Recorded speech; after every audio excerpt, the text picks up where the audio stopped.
ભરૂચ શહેરના એપીએમસી શાક માર્કેટમાં વરસાદ પડતા જ અસહ્ય ગંદકીનું સામ્રાજ્યને પગલે વેપારીઓ મુશ્કેલીમાં મુકાયો છે। ત્યારે એપીએમસીના સત્તાધીશો માત્ર મલાઈ ખાવામાં જ રસ હોવાનો આક્ષેપ કરવામાં આવ્યો છે।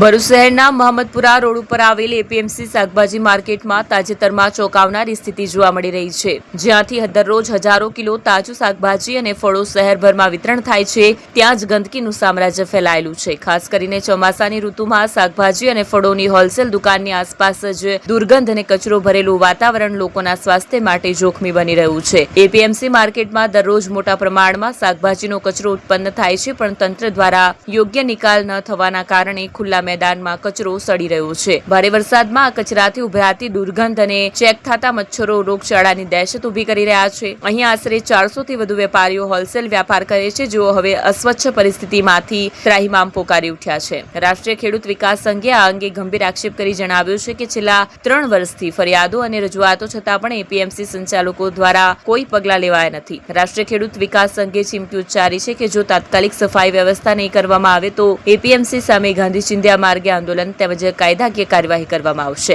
અત્રે ઉલ્લેખનીય છે કે એપીએમસી નજીક 10 થી વધુ રેસિડેન્શિયલ સોસાયટીઓ આવેલી છે, જેમને પણ દુર્ગંધ અને મચ્છરજનિત તકલીફનો સામનો કરવો પડી રહ્યો છે। કરોડોની આવક ધરાવતું એપીએમસી તંત્ર સ્વચ્છતાના મુદ્દે નિષ્ફળ સાબિત થઈ રહ્યું છે। શહેરભરમાં જ્યાંથી તાજું શાકભાજી અને ફળો નીકળે છે, ત્યાં જ ગંદકીની આવૃત્તિ લોકોના સ્વાસ્થ્ય સાથે ચેડા કરી રહ્યું હોય તેવું સ્પષ્ટ જોવા મળે છે। એપીએમસી એટલે ભ્રષ્ટાચારનો અડ્ડો। આજે રાષ્ટ્રીય કિસાન વિકાસ સંઘ દ્વારા મુલાકાત લીધી એપીએમસીની। અહીંયા એટલો બધો કચરો ઠરવાઈ લઈ રહ્યો છે કે ખરેખર કોલેરાની ફાટી નીકળેલી પરિસ્થિતિ છે। અત્યારે ગુજરાતની અંદર કોરોનાએ દસ્તક દીધેલી છે। આ કોરોના અહીંયાથી ફેલાય એવી પરિસ્થિતિ ઊભી થઈ છે। આજે એપીએમસીની હાલત એવી છે કે એનો કોઈ ધણી જ નથી। ચૂંટાયેલી પાકમાં કંઈ સવાદ નથી। ખરેખર આ લોકો જે ચૂંટાયેલા લોકો છે તે ખરેખર રાજીનામું આપી દેવું જોઈએ। ને અહીંના જે અધિકારીઓ જે ભ્રષ્ટાચારમાં એટલા બધા ગરાડૂબ છે કે સાંજે હજારો રૂપિયાની થેલીઓ લઈને ઘરે જાય છે।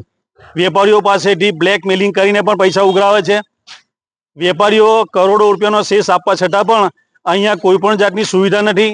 રસ્તાના ઠેકાણા નથી।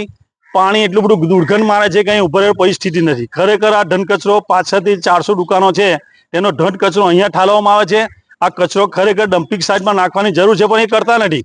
મહદઅંશે આની જવાબદારી નગરપાલિકાની પણ છે। નગરપાલિકા પણ અહીંયા એટલી જ સહભાગીદાર છે।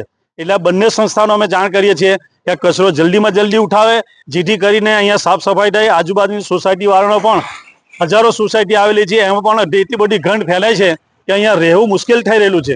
એટલે અમારી ચીમકી સમજો કે વિનંતી સમજો, આ ધન કચરો જલ્દીમાં જલ્દી હટાવવામાં આવે તેવી અમારી માંગ છે। અને જો અગાઉના દિવસમાં આ ધન કચરો હટાવવામાં નહીં આવે તો અમે એપીએમસીને કોર્ટમાં લઈ જઈશું।